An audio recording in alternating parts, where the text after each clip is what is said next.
of judicial overreach. Using his full and proper legal authority, President Trump imposed universal tariffs and reciprocal tariffs on Liberation Day to address the extraordinary threat to our national security and economy posed by large and persistent annual U.S. goods trade deficits. The United States has run a trade deficit of goods every year since 1975. In 2024, our trade deficit in goods exceeded $1 trillion. Everybody agrees this is unacceptable. President Trump is delivering on his promise to fix this problem, and he has taken a long overdue and much needed bold stance for American workers after decades of our manufacturing base being hollowed out. The president's rationale for imposing these powerful tariffs was legally sound and grounded in common sense. President Trump correctly believes that America cannot function safely long-term if we are unable to scale advanced domestic manufacturing capacity, have our own secure critical supply chains, and our defense industrial base is dependent on foreign adversaries. 3 judges of the U.S. Court of International Trade disagreed and brazenly abused their judicial power to usurp the authority of President Trump to stop him from carrying out the mandate that the American people gave him. These judges failed to acknowledge that the President of the United States has core foreign affairs powers and authority given to him by Congress to protect the United States economy and national security. Congress had created the National Emergency Act to provide the congressional framework to strike down improper IEEPA use, and any questions over whether President Trump improperly imposed these IEEPA tariffs were already adjudicated in Congress following Liberation Day. Congress firmly rejected an effort led by Senator Rand Paul and Democrats to terminate the president's reciprocal tariffs. The courts should have no role here. There is a troubling and dangerous trend of unelected judges inserting themselves into the presidential decision-making process. America cannot function if President Trump, or any other president for that matter, has their sensitive diplomatic or trade negotiations railroaded by activist judges. President Trump is in the process of rebalancing America's trading agreements with the entire world, bringing tens of billions of dollars in tariff revenues to our country, and finally ending the United States of America from being ripped off. These judges are threatening to undermine the credibility of the United States on the world stage. The administration has already filed an emergency motion for a stay pending appeal and an immediate administrative stay to strike down this egregious decision. But ultimately, the Supreme Court must put an end to this for the sake of our Constitution and our country. With Congress returning next week, it's critical that Senate Republicans maintain the momentum and quickly pass the One Big Beautiful Bill. The One Big Beautiful Bill will truly make America safe and prosperous. The One Big Beautiful Bill includes the largest border security investment ever. That's why the law enforcement groups are lining up to encourage its swift passage. The National Fraternal Order of Police, the largest police union in the country, just endorsed key provisions of the bill. The FOP president announced their strong support, saying the One Big Beautiful Bill Act is more than legislation. It is a promise kept to the public safety officers across the country and a bold step toward an economy that respects, rewards, and uplifts the people who keep it safe. And the National Border Patrol Council, which represents nearly 20,000 Border Patrol agents, hailed the legislation as well. The group's president said this legislation provides a once-in-a-generation investment in the border security of our great country and will make America safer. The One Big Beautiful Bill will guarantee we can permanently have the safest, strongest, and most secure immigration system in American history. I also want to take the opportunity to debunk some false claims that have been circulating in the press about this bill. The blatantly wrong claim that the One Big Beautiful Bill increases the deficit is based on the Congressional Budget Office and other scorekeepers who use shoddy assumptions and have historically been terrible at forecasting across Democrat and Republican administrations alike. For example, just before Congress enacted the original Trump tax cuts at the end of 2017, the same CBO projected that growth would average a mere 1.9% over the next 10 years. However, by 2019, actual growth had surged to 3.4% once the Trump tax cuts went into effect, exceeding the CBO forecast by nearly 2 full percentage points. The CBO's latest forecast makes the same anemic growth assumptions as they did in 2017, missing the impact of the One Big Beautiful Bill. The CBO assumes long-term GDP growth of an anemic 1.8%, and that is absurd. The American economy is going to boom like never before after the One Big Beautiful Bill is passed. The largest middle-class tax cut in history, Massive deregulation and the most aggressive domestic energy exploration ever will fuel small businesses, further boost private investment, increase workers' wages, and supercharge economic growth. The Council of Economic Advisors has factored in the effects of all these pro-growth policies and estimated in their own analysis that growth will average 3% in the long run after the One Big Beautiful Bill is passed, which is nearly double the ridiculous CBO projection. This higher growth would result in $4.1 trillion in additional revenue over the next 10 years. Between the common sense spending reforms contained in the One Big Beautiful Bill and the robust economic growth that will be generated as a result of it, there will be no increase to the deficit. The same analysis from the CEA shows just how this historic package will unleash prosperity and ignite a blue-collar boom across America. But if the radical Democrats get their way and the One Big Beautiful Bill does not pass, Americans will face a whopping $4 trillion tax hike. This is unacceptable to President Trump. President Trump will not allow Democrats to massively raise Americans' taxes. Senate Republicans must get this bill passed. Failure is not an option. The American people are counting on Republicans to deliver. In other news, despite all the doom casting from the media, Americans are growing more and more optimistic about the economy under this president. Consumer confidence surged in May with the biggest monthly jump in 4 years, smashing expectations. According to the release from the Consumer Confidence Index, the increase in confidence was broad-based across all age groups, income groups, and political affiliations. Our country is clearly heading in the right direction under President Trump's bold leadership. For the first time in history of Rasmussen polling, a majority of Americans believe the country is on the right track. It's unsurprising because the president is fulfilling the promises he made to the American people. Here in our new media seat today, we have the editor-in-chief of The Federalist, Molly Hemingway. The Federalist is led by Molly and Sean Davis and provides fearless journalism and coverage of politics and culture to millions of readers all over the world. Thank you for being here, Molly, and why don't you please kick us off? Thank you, Caroline. Thank you. In the first Trump administration, there was an effort to stymie the agenda of Trump through the Russia collusion hoax perpetuated by many people in the media, including some people seated here, or the media outlets they represent, and other Democrats as well. The second Trump administration, to reference what you said at the beginning, seems to be subject to an effort to stymie the agenda using rogue lower court judges. You mentioned that the Supreme Court could and should do something to rein in these lower court judges. Also, Congress could do something about it, but they don't seem terribly interested in it. It also seems there's not much of an actual coordinated effort from this White House to take and tackle this effort from judges, Democrats and other people using these judges to stymie the agenda. Is there an actual effort by this White House to tackle this issue in a comprehensive way, and if so, what is it? There is an effort by this administration to tackle these rogue judges and the injunctions and the blockades that we have faced in our broken judicial system in every case. I mean, we have seen time and time again these lower district court judges ruling against this administration in the president's basic executive authority and powers, and this administration is fighting every single one of those battles in court, including already the block that came down from the tariff court, the IEPA court last night. And as on my way out here to the briefing room, I understand that there was another district court judge right here in Washington, D.C. who ruled against the president's tariff power. And I will get to the heart of your question, and I'm glad that we are addressing this in the room today, because nationwide injunctions ordered against the first Trump administration, Trump 1.0, account for more than half of the injunctions issued in this country since 1963. And President Trump had more injunctions in one full month of office in February than Joe Biden had in 3 years. And let me roll through some of these radical injunctions to paint the picture for the American people at home. These are not just talking points. These are real judges in the court of law who are trying to block the president's power and the policies that he was elected to enact.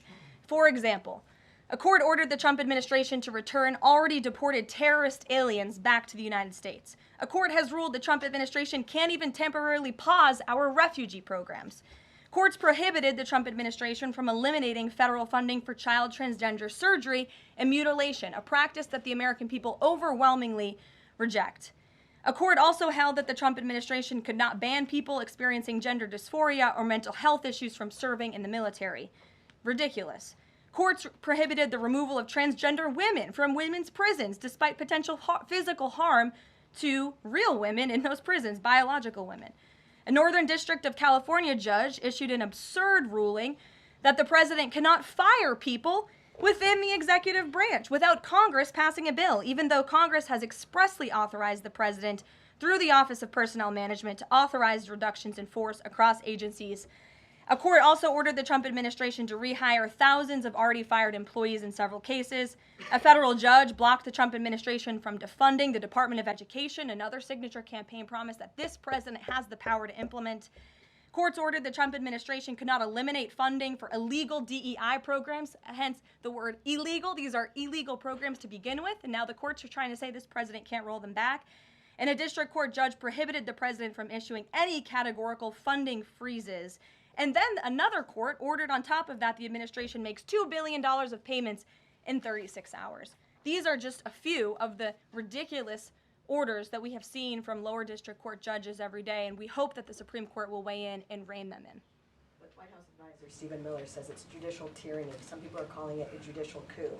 You're saying you're responding to each and every one of these actions, efforts by these judges to delay or thwart the implementation of the agenda, but is there going to be anything more than that, or is it just going to let this operation continue, even though it could delay everything for years until the presidency is over? The administration is operating under the directive given to from the president that we need to comply with the court's orders. He's made that very clear, but we're going to fight them in court, and we're going to win on the merits of these cases because we know we are acting within the president's legal and executive authorities. And thanks for being here. Gabe. Thank you, Karoline. Question on tariffs, but first actually some foreign policy news, some breaking news. Some local Israeli media is reporting that Prime Minister Netanyahu told hostage families that he's accepted a 60-day truce offer. So can you confirm, have Israel and Hamas agreed to a truce? I can confirm that Special Envoy Witkoff and the president submitted a ceasefire proposal to Hamas that Israel backed and supported. Israel signed off on this proposal before it was sent to Hamas. I can also confirm that those discussions are continuing, and we hope that a ceasefire in Gaza will take place so we can return all of the hostages home, and that's been a priority from this administration from the beginning. I won't comment further as we are in the midst of this right now. So to be clear, you don't know if Hamas has accepted it yet? Not to my knowledge, but certainly if that becomes the case and this ceasefire goes into effect, you'll hear it directly from myself, the president, or Special Envoy Witkoff. On tariffs, Kevin Hassett earlier this morning, he brushed off a legal ruling and called it a hiccup, and he said that trade deal negotiations would continue. Why would other countries continue these trade deal negotiations given the ruling? Because other countries around the world have faith in the negotiator-in-chief, President Donald J. Trump. And they also probably see how ridiculous this ruling is, and they understand that the administration is going to win, and we intend to win. We already filed an emergency appeal. We expect to fight this battle all the way to the Supreme Court.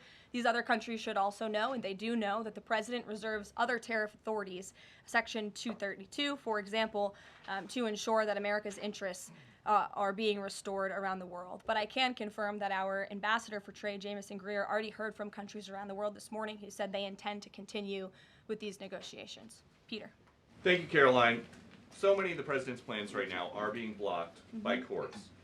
If the courts are going to be the ones who are shaping policy, does the president wish he would have just become a judge instead? I think the president would take this job over being a judge, and certainly the president is acting within his authority. He wishes judges would do the same. But so the courts are basically telling you guys they think that the White House's policies, the president's policies, are in some way against the law. So why can't President Trump ask the Republicans that control the House and the Republicans that control the Senate just to make a new law? Well, these laws have already been granted to the president by the Constitution and by laws that have been previously passed. I'll give you another example. For instance, we've been blocked in court for the revocation of visas from individuals who have the privilege of studying in the United States of America.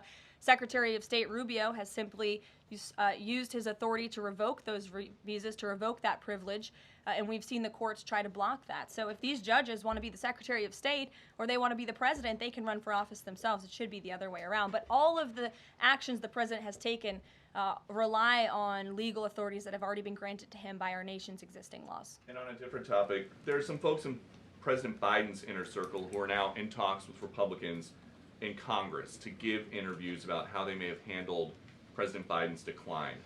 Is the president satisfied with aides only sitting for these transcribed interviews, or would he also like to see some kind of testimony from the former First Lady, Dr. Biden? I think, frankly, the former First Lady should certainly speak up about what she saw in regards to her husband and when she saw it and what she knew. Because I think anybody looking, again, at the videos and photo evidence of Joe Biden with your own eyes and a little bit of common sense can see this was a clear cover-up. And Jill Biden was certainly complicit in that cover-up. There's documentation, video evidence of her clearly shielding her husband away from the cameras. They were just on The View last week. She was saying everything is fine. She's still lying to the American people. She still thinks the American public are so stupid that they're going to believe her lies. And frankly, it's insulting, and she needs to answer for it. Ouija. Thank you, Caroline. President Trump was asked what he thought about Elon Musk's claim that the big, beautiful bill increases the budget deficit and undermines the work of DOJ. And the president didn't actually comment on those remarks. He just talked about the need to support the bill. So what does the president think about what Elon Musk said? Well, the president is very proud of the one big beautiful bill, and he wants to see it pass. He wants the Senate to get to work on it and send it to his desk as quickly as possible.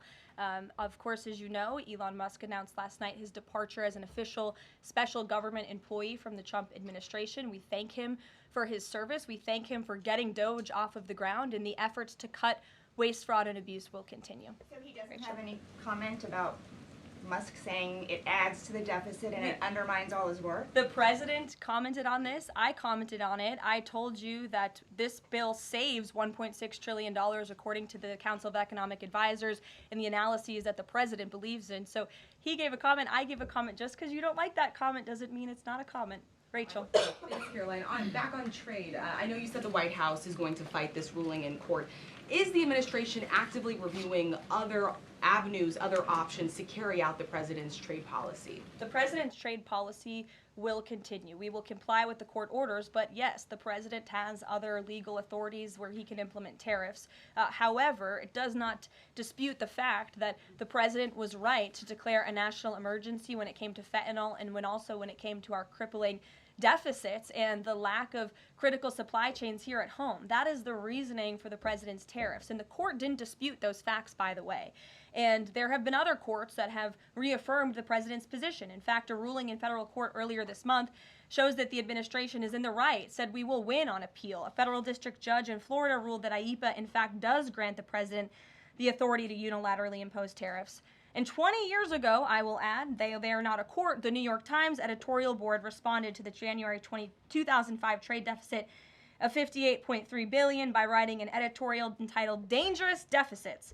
And since then, our trade deficit has more than doubled. The U.S. trade deficit in January totaled a whopping $131.4 billion. So people on both sides of the aisle, pundits, lawyers, legal scholars, politicians have all agreed that it is a national emergency, our trade deficits and our lack of critical supply chains here at home.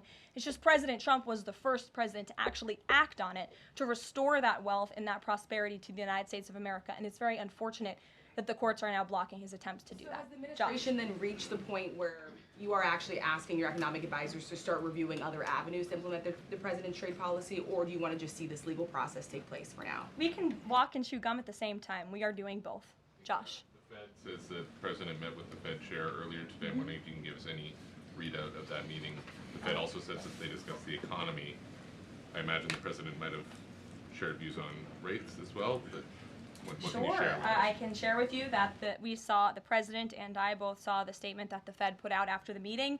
That statement is correct. However, the president did say that he believes the Fed chair is making a mistake by not lowering interest rates, which is putting us at an economic disadvantage to China and other countries. And the president's been very vocal about that, both publicly and now I can reveal privately as well. Did he speak at all about his plans for that position, but whether he would seek to move Jay Powell out of that position or keep him in until his term ends? No. Okay. Kristen. Ask very quickly on the tariff question. You mentioned Section 232 earlier. Are you suggesting that you might sort of speed up some of the existing 232 investigations? Or are you talking potentially using 232 as a replacement power if this ruling doesn't go your way? Of course, you hope it does. I'm not suggesting that. I'm just simply stating the fact that the president has other legal authorities he can use to implement tariffs, and the administration is willing to use those. As you know, we already have applied Section 232 tariffs on specific industries. Thank you. Yep, thank you. President Trump said that he needed 1.5 to 2 weeks to determine whether or not he believed Vladimir Putin wanted peace. He has been in office now for 4 months. What does he believe is going to happen in the next 1.5 to 2 weeks that would change his opinion? Well, it is my understanding and it is our hope that Russia and Ukraine will engage in direct talks and negotiations next week in Istanbul, and we believe that meeting is going to take place, and that is a meeting the president encouraged and urged for these two sides to come together and negotiate directly. And the president has been clear from the very beginning of this conflict that he wants to see this conflict solved on the negotiating table, not on the battlefield, and he's told that to both leaders, again, both publicly and privately. So hopefully next week it will move the ball forward in this. Is the United States going to participate in those conversations? We will let you know if the president plans to send a representative. I'm not tracking that at this time. Kelly in the back. Thanks, Caroline. Sure. I wanted to just clarify once and for all the Qatari jet, the sale, or the gift, because the Qatari government is asking the U.S. to clarify that the jet's pending transfer was initiated by the Trump administration. So is this something that the White House is going to do? The amount of questions we've received, and we've been incredibly clear, and I have answered this, the president has answered this, the Department of Defense has answered this. This is a government-to-government gift transfer from the Qataris to the Department of Defense, to the United States Air Force. It is now in their hands, and for further details on where that stands, I would defer you to the Department of Defense and the United States Air Force. I have nothing more for you on that. Deanna. Thanks, Caroline. 2 questions, one on Big Beautiful Bill, one on immigration. Sure. Yesterday, Trump said, we will be negotiating that bill, and I'm not happy about certain aspects of it, but I'm thrilled by other aspects of it. Wondering if you could, share any specifics on that.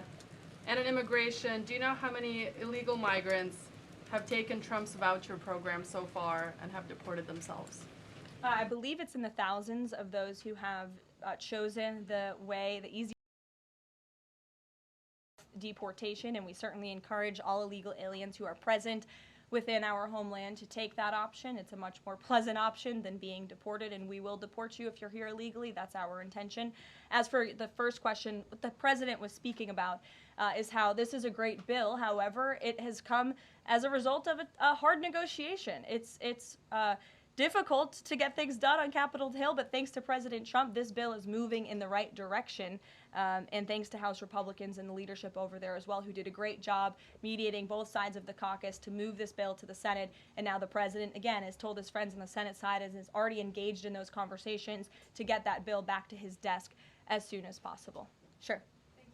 Has this administration been briefed about the incident that happened in Gaza on Tuesday during the rollout of the Gaza Humanitarian Foundation distribution of aid to Palestinians there? And should there be a ceasefire, will this administration continue to rely on this foundation for the distribution of aid to civilians? Are you referring, what incident are you referring to? Tuesday, when the aid was rolled out to Gaza for the first time in many months, and meals and food was given to hungry people thanks to President Trump. Yes, we were briefed on that plan. The president was the reason that that aid went into Gaza, and he got the Israelis to support that plan. And I would add that the previous administration rejected such a plan to ensure that these starving and devastated people in the Gaza Strip were given humanitarian aid and assistance. And it was the previous administration that tried to build this pier, if you all remember it. It was brought to my attention this morning, and I thought that's a good point. Why don't I bring that up? Because there's been so much criticism. In fact, it was on the front page of a newspaper this morning about the criticism for this president having a humanitarian heart and giving people badly needed food and supplies. Nobody wanted to talk about how the previous administration failed in that endeavor. They built this pier that cost $230 million. It lasted about 20 days, and more than 60 U.S. service members were injured, as a part of this floating aid pier that did nothing for the people of Gaza. The president is opening up his humanitarian heart to get aid into the region while his team simultaneously negotiates a ceasefire and the return of all hostages. We are moving the ball forward in a positive direction for all people. The president wants to see peace for all people. Jasmine. Thanks so much, Caroline. A notice investigation found that the Hallmark Maha Commission report that was released last week cites studies that appear to not exist. We know that because in part we reached out to some of the listed authors who said that they didn't write the studies cited. So I want to ask, does the White House have confidence that the information coming from HHS can be trusted? Yes, we have complete confidence in Secretary Kennedy and his team at HHS. I understand there were some formatting issues with the Maha report that are being addressed, and the report will be updated, but it does not negate the substance of the report, which, as you know, is one of the most transformative health reports that has ever been released by the federal government and is backed on good science that has never been recognized by the federal government. And a quick follow-up, can you talk about what tools or research goes into production of these kinds of reports? For instance, is it AI that's used to put together these reports now? I can't speak to that. I would defer you to the Department of Health and Human Services. What I know is just what I told you. Lindsay. Thank you, Caroline. Many small businesses that we've talked to since the tariffs have been in place have said what would really help them is a long-term plan so that they can catch up. In light of what's happened now, this trade war with the courts, how will that impact this 90-day window? Will you guys be adjusting that? And how can you help relieve some of these small businesses? Well, I would say nobody understands the needs of business owners, and nobody has the backs of our small business community more than President Donald J. Trump. He believes, I've heard him talk about this with small business owners himself, that small businesses are truly the backbone of our American economy. And that's why the president is supporting the One Big Beautiful Bill. So for those you spoke to who are asking for a long-term plan, big tax cuts are coming their way. No tax on tips, no tax on overtime for their workers, more money in their pockets. Their bottom lines will be larger. They can pay their people more. Wages are going to go up. Inflation will continue to come down. We've already seen energy prices plummeting as a result of this president's economic and energy agenda that he has been implementing across the federal government, reducing burdensome regulation. All of that is good news for small business owners across the country. That's why they strongly support the president, and that's the Trump economic plan that is underway. And again, you're emphasizing, I believe, the need to pass the One Big Beautiful Bill, and the president wants to see that happen. Sure. Will you still work within that 90-day window for these trade negotiations? Does that still stand? Again, as far as we're concerned, our trade agenda is moving forward, and we've already heard from countries around the world today who will continue to negotiate in good faith with the United States so we can cut good trade deals on behalf of the American people, and we fully expect to win this case in court. Sure. On Golden Dome, the president put out this number of $61 billion. How did he arrive at that? Is that the number it will cost to protect Canada, and is it negotiable, or where did it come from? I can certainly ask the president, and I can check in with our research team, and we'll get you the facts on that number. But the Golden Dome is certainly a significant investment in our nation's national security and homeland security to protect Americans, all of you in this room, from future threats. Any readout on, have the Canadians been talking in good faith about paying to be in it? I know they've expressed some interest. Well, the president has certainly expressed to the Canadians how we are essentially subsidizing their national defense. He brought it up in his meeting with their new leader here, and as you know, we'll be traveling to Canada next month for the G7, so I expect that topic of discussion to come up on that trip as well. Sure. Hi, thanks, Caroline. There was a May Day USA rally in Seattle that happened over the weekend that devolved into some protests and riots. The Seattle Mayor Harrell said that it was a far-right rally held here to provoke a reaction by promoting beliefs that are inherently opposed to our city's values, which he defined as LGBT values. I know the FBI is looking into this, but has the president reached out to the mayor at all, asked him to apologize for this, and is this something that the administration would consider an example of anti-Christian bias? I'm not aware of that case. I know the FBI is looking into it, but I'm not aware of any phone calls the president may or may not have made to the mayor of that city. And then on Doge, we know that Elon Musk is leaving. Do you have an updated leadership structure for who is leading the group? Is Russ Vought involved? And what is its new mission now, if any? Well, the entire cabinet is involved, and I spoke to the president about it this morning, and the entire cabinet understands the need to cut government waste, fraud, and abuse. And each cabinet secretary at their respective agencies is committed to that. That's why they were working hand in hand with Elon Musk, and they'll continue to work with the respective Doge employees who have onboarded as political appointees at all of these agencies. So surely the mission of Doge will continue, and many Doge employees are now political appointees and employees of our government. And to the best of my knowledge, all of them intend to stay and continue this important work. Is there a Doge leader taking the place of Mr. Musk? Well, again, the Doge leaders are each and every member of the president's cabinet and the president himself, who is wholeheartedly committed to cutting waste, fraud, and abuse from our government. Michael. Thank you, Caroline. There's conflicting reports out of the Middle East right now. Saudi television network Al Arabia is saying that Israel and Hamas have agreed to a 60-day ceasefire. Sources with Hamas are saying that has not been agreed to. If and when that does happen, will we expect to hear something from President Trump announcing that? As I said earlier, yes, indeed. If there is an announcement to be made, it will come from the White House, the president, myself, or Special Envoy Witkoff. Caroline, one big beautiful bill. The president says he's not happy with all aspects of it. What changes would he like to see be made, and can this bill be both big and beautiful? It is a one big beautiful bill, as the name rings true, and the president, as I said, is currently working with his friends in the Senate who have some recommendations for the bill. Those negotiations and discussions are continuing, but the president's ultimate priority is to get this bill back to his desk for signature. And the president's priorities in this bill are non-negotiable in terms of the tax priorities he wants to see and the large tax cuts in the border investments that are currently in this bill. He is not going to allow them to go away for the American people. Sure, go ahead. Yes, I wanted to ask you about, has the president spoken to any of these foreign leaders about these agreements that have been reached, specifically the case of the United Kingdom that already has an agreement in place after this decision of the court in New York?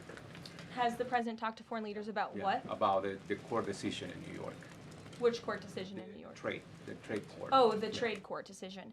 He did speak to the leader of Japan this morning, and he said that was a very good call and a good discussion. And as I said, the president's cabinet, Secretary Lutnick, Secretary Bessent, and Ambassador Jameson Greer have all been in touch with their counterparts in countries around the world to let them know the United States will still be at the negotiating table, and we still expect countries around the world to treat us fairly. Again, I will just close by saying that how ridiculous it is that we've been ripped off, our middle class has been hollowed out, our manufacturing base has left and gone overseas, jobs have been offshored, and now no court did anything about that. No court did anything about hundreds of thousands of people being put out of work, about thousands of factories being closed down, about our deficits going to dangerous levels, as the New York Times has said. But now a court is trying to stop a president from trying to correct those wrongs of the past. And this administration will continue to do that. It's a promise the president made to the American people, and it's a promise they elected him on. We will win this battle in court, and the president will implement his America First trade policies. Thank you, everyone. Is the U.S. Steel situation tomorrow this week? I can tell you the president greatly looks forward to going to Pittsburgh, Pennsylvania, where he will discuss this historic deal and discuss American jobs and American steel, and we hope to see you all there. Thanks, guys.